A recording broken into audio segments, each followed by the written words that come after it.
उनको सम्मान देने के लिए उसी एवज में यहाँ पे राज चिन्ह में एक तरफ भील सैनिक को और एक तरफ राजपूत सैनिक को दर्शाया गया। किसी भी तथ्यों की वास्तविकता पता करने के लिए जरूरी है कि आप धरातल पर आए। कुंवर हनुमान सिंह राणा पूंजाजी की 17वीं पीढ़ी में हूँ अभी, और मेरे जो फादर साहब हैं राणा साहब मनोहर सिंह जी, वो 16वीं पीढ़ी में आज विराजमान हैं और वहीं ठिकाने में विराजते हैं।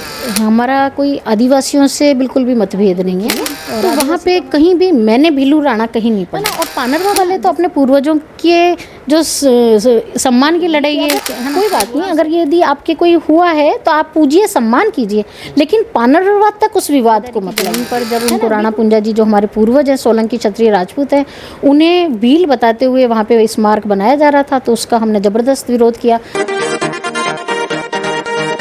मेवाड़ में राणा पूंजा और भीलू राणा को लेकर एक सवाल खड़ा हो रहा है। लोगों में कुछ अलग अलग दावे भी किए जा रहे हैं। भीलू राणा कह रहे हैं और भील समाज के नेता थे, भील समाज के सरदार थे। दूसरी तरफ पानरवा ठिकाना है, उसमें सोलंकी राजपूत हैं और उनके पूर्वज बताए जाते हैं। इसको लेकर अलग अलग बातें, अलग अलग विवाद लगातार उठते रहे हैं। तो हमारा प्रयास है कि आखिर क्या इतिहास है, भीलू राणा कौन थे, राणा पूंजा कौन थे और पानरवा का इतिहास क्या है। समाज का एक धड़ा राणा पूंजा भील और राणा पूंजा सोलंकी को अलग अलग बता रहे हैं, जबकि दूसरे धड़े का दावा है राणा पूंजा सोलंकी राजपूत हैं और राणा पूंजा भील नाम का कोई शब्द इतिहास में नहीं है। हालांकि कुछ कंट्रोवर्सी इतिहास में भी हैं। अगस्त 1935 में महाराणा भूपाल सिंह द्वारा जारी गजट नोटिफिकेशन में पनरवा ठिकानेदार राणा पूंजा सोलंकी को बताया है। भील की वेशभूषा में प्रतिमा स्थापना को लेकर पनरवा ठिकाने के सोलंकी राजपूत अपने पूर्वजों का अपमान बता रहे हैं, जबकि भील समाज का कहना है कि वे तो उनके पूर्वज राणा पूंजा की प्रतिमा लगा रहे हैं जो भील हैं। राणा पूंजा सोलंकी से उनका कोई ताल्लुक़ नहीं है, क्योंकि वो भील के पहनावे में हैं और वो सिर्फ राणा पूंजा भील की ही प्रतिमा लगा रहे हैं। यह विवाद 1989 से चल रहा है, लेकिन इस पर कोई अभी तक निष्कर्ष नहीं निकला और न ही समाधान हो पाया है। संस्कार, संस्कृति, मेवाड़ की परंपराएं और इतिहास को तीनों को जोड़कर देखें कि आखिर जो मेवाड़ का लोगो है उस पर एक तरफ आदिवासी यानी भील समाज की व्यक्ति का प्रतीक चिन्ह है, तो दूसरी तरफ राजपूत समाज का प्रतीक चिन्ह है। वो भी कैसे आया उसको लेकर भी जानेंगे और साथ ही जो भ्रम की स्थिति उत्पन्न हो रही है उसे दूर करने का प्रयास करते हैं। अभी हमारे साथ में मुख्य रूप से पानरवा ठिकाने से हनुमान सिंह जी हमारे साथ में हैं। कुंवर हनुमान सिंह राणा पूंजाजी की 17वीं पीढ़ी में हूँ अभी, और मेरे जो फादर साहब हैं राणा साहब मनोहर सिंह जी, वो 16वीं पीढ़ी में आज विराजमान हैं और वहीं ठिकाने में विराजते हैं। का नाम राणा पूंजाजी के नाम से ही वो प्रचलित थे वो शुरू से ही, और वो सोलंकी क्षत्रिय राजपूत हैं और उनकी पूरी वंशावली वगैरह है। मेवाड़ का जो 1935 का गजट है उसमें साफ साफ उसमें दर्शाया गया है। हमारे साथ में कृष्णा कुंवर जी भी हैं। आपका थोड़ा सा इंट्रोडक्शन। जय एकलिंगनाथ जी की।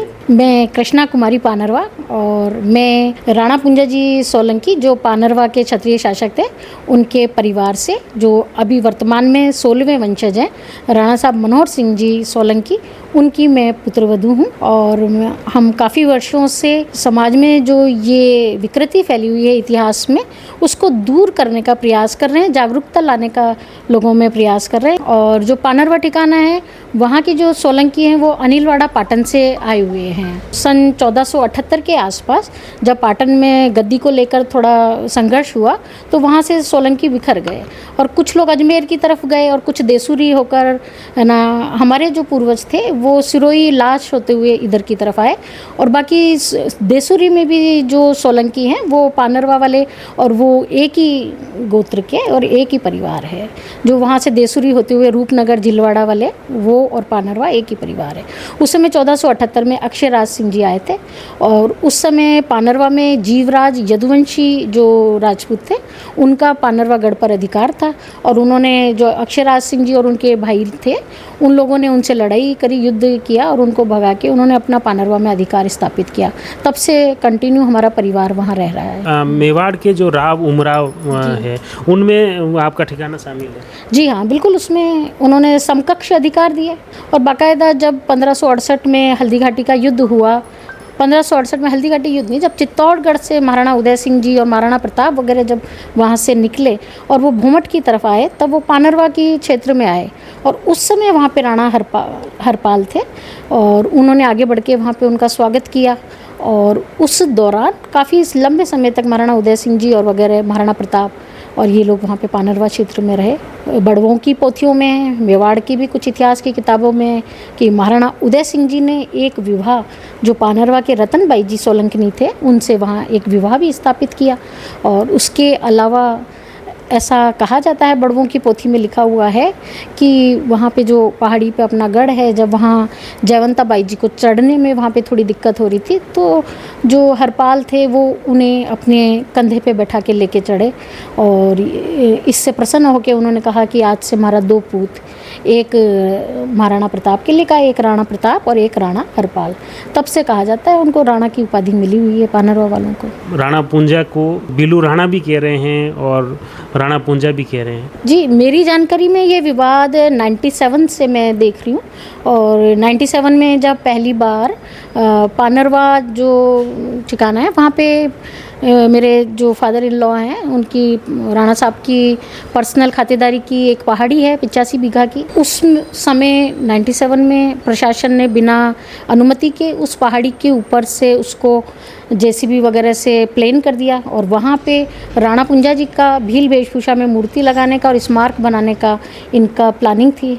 और हम लोग क्या उस समय उदयपुर में थे, तो जब जैसे ही पता चला तो वहाँ जाके ना पापा हुकुम ने विरोध किया और तुरंत महाराणा साहब उदयपुर से मिले, क्षत्रिय समाज से चर्चा की, सारे इतिहासकारों को पता चला। उस समय सभी लोगों ने विरोध किया। महाराणा साहब ने खुद ने उस समय, आप देखेंगे अपने पास में लेटर है कि महाराणा साहब उदयपुर मेवाड़ जो पूर्व महाराणा साहब थे महेंद्र सिंह जी मेवाड़, उन्होंने उस समय एक 26 अक्टूबर को 97 में और एक वापस से उन्होंने नवंबर में एक पत्र और वापस से राष्ट्रपति महोदय उस समय KR नारायणन थे, उनको उन्होंने दोनों बार पत्र लिखा और लिख के बताया कि यहाँ पर इस प्रकार से जो मेवाड़ का इतिहास है उसका विकृतीकरण किया जा रहा है, राणा पुंजा जी सोलंकी राजपूत हैं और आप ऐसे कार्यक्रम में अनावरण में ना पधारें।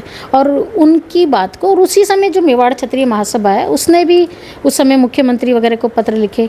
इवन आप देखिए कि उस समय जो अपने बलवंत सिंह जी मेहता थे, संविधान निर्मात्री सभा के सदस्य, जिन्होंने वनवासी कल्याण परिषद की स्थापना में भी उनकी मुख्य महत्वपूर्ण भूमिका रही, उन्होंने स्वयं ने भी उस समय मुख्यमंत्री को, राष्ट्रपति को पत्र लिखे और 97 में जो उन्होंने पत्र लिखे उसी के दौरान उन्होंने 1989 में जो मोती मगरी पे जो राणा पुंजा जी की भील वेशभूषा में मूर्ति लगी हुई है, जी हाँ, उदयपुर में, उसका भी उन्होंने विरोध किया।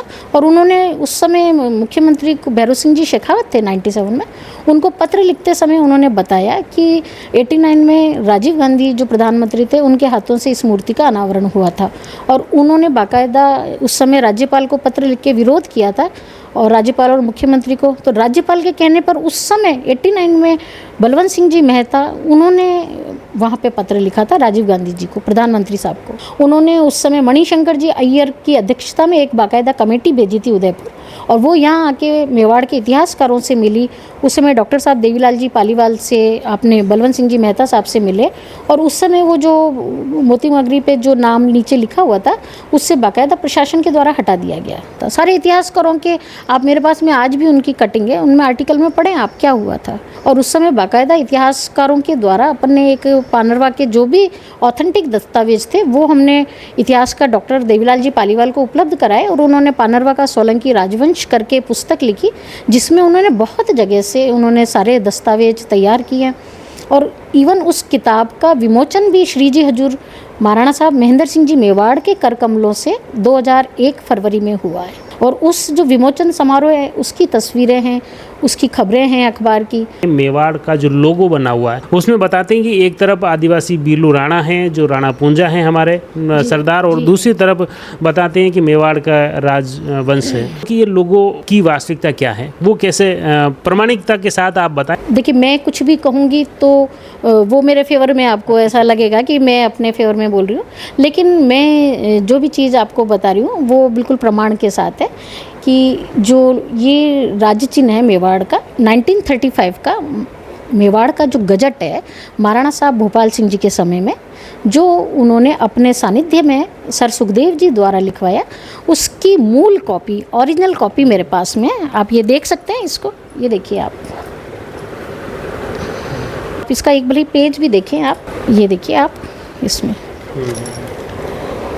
और ये इस फर्स्ट पेज पे उन्होंने ये मेवाड़ के राज्य चिन्ह को उन्होंने क्लियर कर रखा है। आप देख लीजिए इसमें ना, क्योंकि उस समय देश आज़ाद नहीं हुआ था और मेवाड़ पे महाराणा साहब का अधिकार था। महाराणा भोपाल सिंह जी के हाथों से उनके अंडर में लिखवाया हुआ है 1935 का। इसमें डेट देखिए आप आराम से, है ना, आपको मैंने बताया, ये देखिए आप, हाँ 31 अगस्त 1935 का है ये।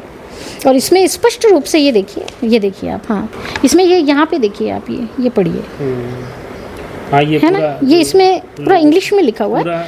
और इसका भावार्थ ये है कि जो राज्य मतलब मुगलों से संघर्ष में जो मेवाड़ के साथ राजपूतों ने और भीलों ने जो अपना रक्त बहाया, उसी के उनको सम्मान देने के लिए उसी एवज में यहाँ पे राज चिन्ह में एक तरफ भील सैनिक को और एक तरफ राजपूत सैनिक को दर्शाया गया।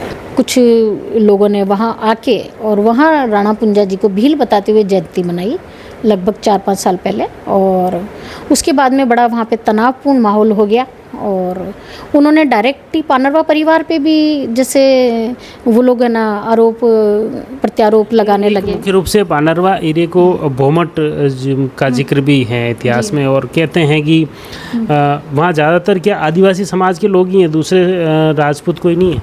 जी है ना, राजपूत क्यों नहीं है। भोमट में आप देखिए जो पानरवा ठिकाना है वहाँ से कोई 50 गांव सोलंकियों के निकले हुए हैं। आप भोमट क्षेत्र में यदि आप जाएंगे तो वहाँ देखेंगे कि काफ़ी ठिकाने राजपूतों के हैं। वहाँ पे जूड़ा है, चौहानों का ठिकाना है, जवास है, गढ़ बना हुआ है, चौहानों का ठिकाना है, ओगना है जो पानरवा से निकले हुए सोलंकी हैं, महाड़ी मामेर सोलंकियों के ठिकाने, ओडा है, आदिवास है, अधकालिया है, सूरीमाला है, आंजरोली है। किसी भी तथ्यों की वास्तविकता पता करने के लिए ज़रूरी है कि आप धरातल पर आएँ, धरातल पर आकर और आप वास्तविक स्थितियों का आकलन करें। जिन लोगों के भी मन में संशय है उनको मैं यही कहना चाहूँगी कि वो आएँ, वास्तविक धरातल पर देखें कि वास्तविक में कैसी क्या वहाँ पे स्थितियाँ हैं, कौन लोग रह रहे हैं वहाँ पे, और इवन वहाँ के जो लोकल जो राजपूत हैं और आदिवासी उनके बीच में कैसे संबंध है वो भी वो आके देखें। एक बात और आ जाती है कि भील समाज के कुछ लोगों से बातचीत हुई तो उन्होंने बताया कि राणा पुंजा मेरपुर वो क्या चीज़ है? जी, मेरपुर पानरवा से 30 किलोमीटर के आसपास का एक ठिकाना है, चौहानों का ठिकाना है मेरपुर, और पहले पानरवा के जस्ट पास ही था। तो अब मुझे नहीं पता, शायद अज्ञानतावश उन्होंने मेरपुर जेल, लेकिन जहाँ मेरपुर लिखा है उन्होंने उसी के आगे ही उन्होंने पानरवा भी लिखी रखा है। उसी किताब में उन्होंने थोड़ा सा आगे वापस लिखा है पानरवा का राणा पुंजा। आप कन्हैयालाल सेठिया की है ना कविता देखें, उसमें भी उन्होंने पानरवा का राणा पुंजा लिखा है। चाहे आप कितने भी किताबें देखें, सब जगह ज़्यादातर पानरवा का राणा पुंजा। और जो ये गजट जो है, गजट में अपने देख रहे हैं कि इसमें भी ऑथेंटिक तौर पे उन्होंने या जुडिशली तौर पर भी सेकंड ग्रेड की उसमें उन्होंने दे रखी कि गजट में भी महाराणा साहब ने बाकायदा इसमें जो भोमट के ठिकाने हैं उनके बारे में लिख रखा कि दे आर नॉट भूमियाज, दे आर जागीरदार, है ना। और आगे उन्होंने भोमट के जितने भी ठिकाने हैं, जूड़ा, जवास, है ना, उनके बारे में लिख रखा है। उनके बाकायदा उपाधियाँ लिख रखी है, जिसमें आपने देखा अपने पानरवा की उपाधि राणा लिखी हुई है, जाति राजपूत सोलंकी लिख रखी है। जुडिशियल पावर 1935 में अपने द्वितीय श्रेणी के थे, जो 42 के आसपास में पानरवा को प्रथम श्रेणी के न्यायिक अधिकार, पानरवा के जो थे ठिकानेदार उनको राणा की पदवी थी। और अभी वर्तमान में भी जो मेरे फादर इन लॉ हैं राणा साहब मनोहर सिंह जी, उनको भी आसपास के पूरे क्षेत्र में सभी लोग राणा साहब के नाम से जानते हैं। बिल्कुल। अब आते हैं, अभी हाल ही में चित्तौड़गढ़ जिले के भोपाल सागर में एक प्रतिमा की स्थापना हो रही है और उसको लेकर अभी वापस सवाल उठे। आप भी बता रहे संभागीय आयुक्त साहब से मिले, क्या कुछ रहा? हमारा कोई आदिवासियों से बिल्कुल भी मतभेद नहीं है। और आदिवासी तो हमारे भाई हैं। और शुरू से जब से बप्पा रावल के समय से आदिवासियों का क्षत्रियों को सहयोग रहा है, इसमें कोई दो राय नहीं है। और ये जो हम लड़ाई लड़ रहे हैं ये हमारी आदिवासियों के खिलाफ बिल्कुल नहीं है, जो है ये वास्तविकता की सच्चाई की लड़ाई है। कुछ लोगों ने जो उनके नाम का जो विकृतीकरण करा ना, उससे ये पूरे सब तरफ है ना एक है ना जो संशय की और गलतफहमी की स्थिति स्पष्ट हो गई। तो आप देखिए पिछले कुछ सालों से 97 से हम ये लड़ाई लड़ रहे हैं, लोगों को जानकारी नहीं है। कुछ लोग कहते हैं कि पानरवा परिवार अभी जागा क्या, तो उनको एक्चुअल में जानकारी नहीं है कि 97 में जो राष्ट्रपति महोदय का कार्यक्रम था, पानरवा परिवार पूरे क्षत्रिय समाज को लेके सारे इतिहासकारों ने उस समय भी विरोध किया था, लेकिन सोशल मीडिया का जमाना नहीं था जी। बिल्कुल, अगर आप पुरानी किसी भी किताब में देखेंगे तो वहाँ पे कहीं भी मैंने भीलू राणा कहीं नहीं पढ़ा है ना। जैसे वीर विनोद में भी लोग कहते हैं उन्होंने भीलों का सरदार लिख दिया है, तो भीलों का सरदार ये लेखक की उसकी पर्सनल कुछ वो हो सकते हैं, लेकिन आप जाके देखेंगे तो वो पानरवा का लिख रहे हैं उसमें। एक चीज़ और मैं कहना चाहूँगी आपको कि देखिए, यदि पानरवा वालों के लिए किसी ने अपनी किताब में भीलों का सरदार या भीलू राणा लिख दिया है तो ये पानरवा वालों की गलती नहीं है ना। और पानरवा वाले तो अपने पूर्वजों के जो सम्मान की लड़ाई है। कुछ या तो गलत फहमी हो रही है या कुछ ऐसी चीज़ें। बिल्कुल, कुछ साल पहले तक है ना ऐसा लगता था कि ये सारी गलत फहमी है, पर वास्तव में कुछ लोगों को तो कुछ लोग वाकई है ना इस सच्चाई से अनजान थे। आज जैसे मैंने अभी आपको मेवाड़ का गजट दिखाया है ना, तो आप इस मेवाड़ के गजट को देखकर आप समझ सकते हैं कि जो पानरवा का ठिकाना है उसके क्या अधिकार थे और जो राज्य चिन्ह है उसकी क्या वास्तविकता है। अभी जो आप अंतिम सवाल मेरा ये है कि भोपाल सागर में जो प्रतिमा लगाने की जो बातचीत हुई, इसमें प्रशासन की तरफ से क्या बातचीत हो, क्या आश्वासन मिला आपको, ये बताएं। जी, प्रशासन ने जरूरी कार्रवाई करने के अपने को आश्वासन तो दिया है, क्योंकि ये कार्यक्रम में गलत एक इतिहास को विकृत करते हुए जो है ना मूर्ति लगाई जा रही है, अभी तक अगर किसी ने लगाई है तो वो हो सकता है कि उनको जानकारी का अभाव था, लेकिन अभी तो सारे दस्तावेज सार्वजनिक कर दिए गए हैं। महाराणा साहब ने भी है ना खुले रूप से बोला है। उसके बावजूद अगर ये होता है तो फिर हमको विरोध और भी करना पड़ेगा। कोई देखिए, अब कई बार मुझे लोग कहते हैं कि हो सकता है कहीं उधर मेरपुर में हुआ होगा, तो मैं ऐसे में मना नहीं करूंगी कि अगर कोई बात नहीं, अगर यदि आपके कोई हुआ है तो आप पूजिए, सम्मान कीजिए, लेकिन पानरवा तक उस विवाद को मत लाइए, है ना। बिल्कुल, क्योंकि 4 साल पहले जो आदिवासियों की पार्टी है वही लोग पानरवा में आकर उन्होंने पानरवा वाले राणा पुंजा जी को ही टारगेट किया और पानरवा परिवार को टारगेट किया। इसीलिए मुख्य रूप से पानरवा परिवार को आगे आके सारी सच्चाई और ये सब हकीकत सामने लानी। यदि वो मेरपुर चले जाते तो हम उस समय उनका कोई विरोध ही नहीं करते, क्योंकि फिर वो मेरपुर में ठीक है, अगर वो कह रहे हैं वहाँ पे अगर कोई है तो वो जाएं वहाँ पे। लेकिन मेन लड़ाई हमारी ये है कि जब पानरवा पे आके कोई टारगेट, जैसे 97 में हमने विरोध किया जब राष्ट्रपति महोदय का बाकायदा हमारी पर्सनल खातेदारी की ज़मीन पर जब उनको राणा पुंजा जी जो हमारे पूर्वज हैं, सोलंकी क्षत्रिय राजपूत हैं, उन्हें भील बताते हुए वहाँ पे स्मारक बनाया जा रहा था, तो उसका हमने ज़बरदस्त विरोध किया। सारे मेवाड़ के इतिहासकारों ने विरोध किया और महाराणा साहब बलवंत सिंह जी मेहता तो मूर्ति कार्यक्रम निरस्त किया। जो आप जिस प्रकार से आप कह रहे हैं कि ये भीलू राणा शब्द कहाँ से आया, मैं आपको एक बाड़मेर में हेम सिंह जी करके हुए हैं, चौहट्टन ठिकाना है बाड़मेर का, यदि आपको जानकारी हो तो चौहट्टन के जो हेम सिंह जी थे वो वहाँ के ठिकानेदार थे और उन्होंने 1971 का जो युद्ध हुआ था ना भारत पाकिस्तान का, उसमें उन्होंने काफ़ी सहयोग किया था। जब तक मतलब बॉर्डर पे हिंदुस्तान की सेना नहीं आई थी तो उन्होंने अपने हथियारों से जो और उनके लोकल जो उनके लोग थे, उनमें लोकल लोगों में आदिवासी भी थे, उस क्षेत्र के ठिकान राजपूत भी थे, उनके साथ मिलकर उन्होंने पाकिस्तानी सेना को रोका रखा था। बड़ा ही विडम्बना है हमारे देश में कि उनके बारे में भी, हेम सिंह जी के बारे में भी किसी ने 1978 के आसपास कोई किताब लिखी लखनऊ में बैठ के, और उन्होंने उनको बताया कि कबीले का सरदार हेम सिंह भील। और फिर उसके बाद में बाड़मेर में ना उधर कहीं थोड़े से दिन तक वो बहुत वायरल रही न्यूज़, फिर वापस उनका विरोध किया गया और अभी हेम सिंह जी की 92-3 के आसपास उनकी डेथ हुई है, तो वो जीते हुए जिंदा ही थे, तभी उनको मतलब भील बना दिया गया। उनके बेटे हैं अभी रूप सिंह जी जो वहाँ वकील हैं। या इतिहासकारों से लेकर फिर करनी चाहिए। बिल्कुल, क्योंकि देखिए अभी जैसे जो इतिहास से रिलेटेड घटनाएं हैं उनको कभी भी मनोरंजन के रूप में नहीं प्रस्तुत करना चाहिए, क्योंकि अनजाने में ही हम गलत इतिहास को बढ़ावा दे देते हैं और जिन लोगों को जानकारी नहीं है वो उसी इतिहास को सच मान बैठते हैं। जैसे जोधा भाई फिल्म आई है ना। आप देखिए उसमें वो जावेद खान जी भी कईयों के आ रहे हैं कि मैंने कभी देखा ही नहीं कि जोधाबाई नाम का कैरेक्टर भी था, है ना। तो जब जोधाबाई नाम का कैरेक्टर नहीं था, लेकिन जोधाबाई के नाम पे बहुत ज़्यादा लोग आज क्षत्रियों को टारगेट करते हैं। और तो फिर ये इस तरह की जो किंवदंतियाँ होती हैं उनके आधार पे आप जब तक उनकी प्रामाणिकता नहीं है तब तक उन्हें फिल्मों में या सीरियल में लेने पर मतलब उनके लिए कोई एक न्यायिक प्रक्रिया होनी चाहिए कि कोई भी अगर इतिहास को डैमेज करता है उसके पास में कोई प्रामाणिक तथ्य नहीं है, और अगर वो इतिहास डैमेज कर रहा है तो उस पर बहुत कठोर कार्रवाई होनी चाहिए। लोगों तक सही इतिहास पहुँचे, सही जानकारी पहुँचे, उसके लिए ये लड़ रहे हैं, अपनी बात रख रहे हैं। राणा पूजा सोलंकी जो कि इस गजट नोटिफिकेशन के अंदर भी हैं और अन्य दस्तावेज, अन्य इतिहास में भी स्पष्ट तौर पर हैं, शिलालेख में भी हैं कि राणा पूंजा जो सोलंकी राजपूत थे और पानरवा ठिकाना है जो कि मेवाड़ के राव उमराव में शामिल हैं। आपका इसको लेकर क्या मत है वो भी कमेंट बॉक्स में ज़रूर लिखिए। जुड़े रहिए जयवर्धन न्यूज़ के साथ। धन्यवाद।